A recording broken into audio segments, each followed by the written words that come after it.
네, 안녕하십니까. 고생들이 너무나 많으십니다. 네, 오늘 월요일이라서 또 이렇게 새롭게 쉬시다가 또 일을 하시려니까 좀 많이 피곤하시죠?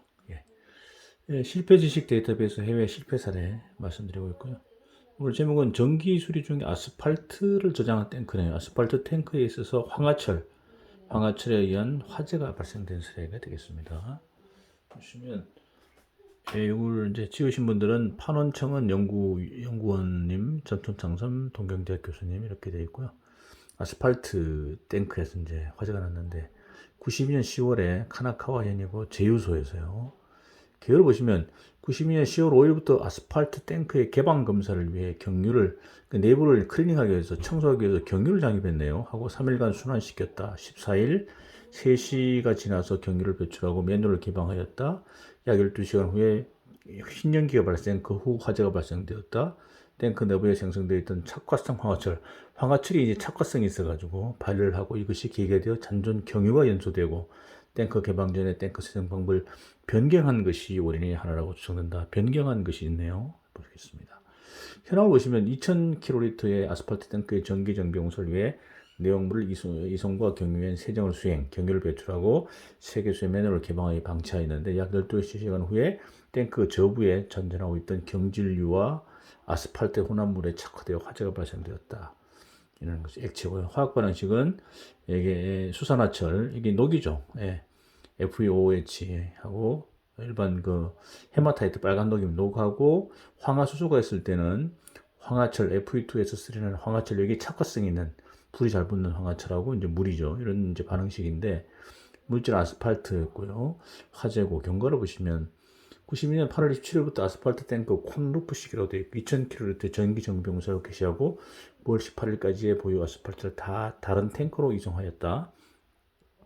10월 5일부터 3일간 탱크 내부에 경유를 장입하여 순환시켜 탱크 내부를 세정하고 15일에 2시 40분까지의 군의 페트롤에서는 이상이 없었다는 거죠.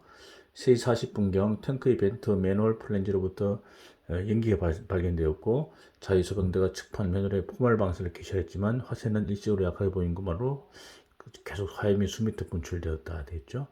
4시 10분에 홍솔소방대가 냉각 살수를 했고요. 지붕 매뉴얼과 파단 계급으로부터 물을 주입했고요. 진화를 확인한 이런 사례에 대해서는 원인을 봤더니 탱크 내부의 지붕이나 측판의 철이 장기간의 동안에 산소, 수분, 황화수소와 반응하여 착화성 황화철이 발생되었다는 거죠. 매놀의 개방으로 침입된 공기 중에 산소와 반응하여 발열 발화되었고요. 내벽의 슬러지가 방리 낙하되어 탱크 저부에 전전하고 있던 경유 약 1kL와 아스팔트 혼합물의 슬러지 등이 심지가 되어 착화되었다고 추정되었고요. 또한 착화성 황화철 생성하는 반응식을 그림 이에 나타냈다가 반응식 나타냈었죠. 이거 보시면 이렇게 있습니다. 예, 이게 빨간 녹의 헤마타이트에다가 황화수소가 결합돼서 황화철이 만들어졌다고 물 4개 하고요. 예, 이렇게 돼 있죠. 예. 대책은요, 잔존 아스팔트의 처리는 경유의 장입이 아니고 종전에 수작업으로 했답니다. 수작업으로 복귀했다는 거죠. 수작업으로 복귀. 이전에 액면계 매너를 동종 탱크에도 포함하여 철거한다. 개방검사에서 철거까지는 매너부에 보온제를 시공한다. 이렇게 되어 있네요. 지식과 보시면 탱크의 개방검사에서는 평상시는 공기가 차단되어지고 있는 개수에 공기가 새롭게 들어가는 것이죠. 철과 황화수소가 있고 습연 조건이라면 황화철이 발생되는데 이 경우는 개방 시에 건조된 상태라면 물이 없거나 건조 상태라면 자연 발화가 일어나는 것을 전제로 하죠. 이때는 자연 발화가 일어날 수 있다는 거죠. 예.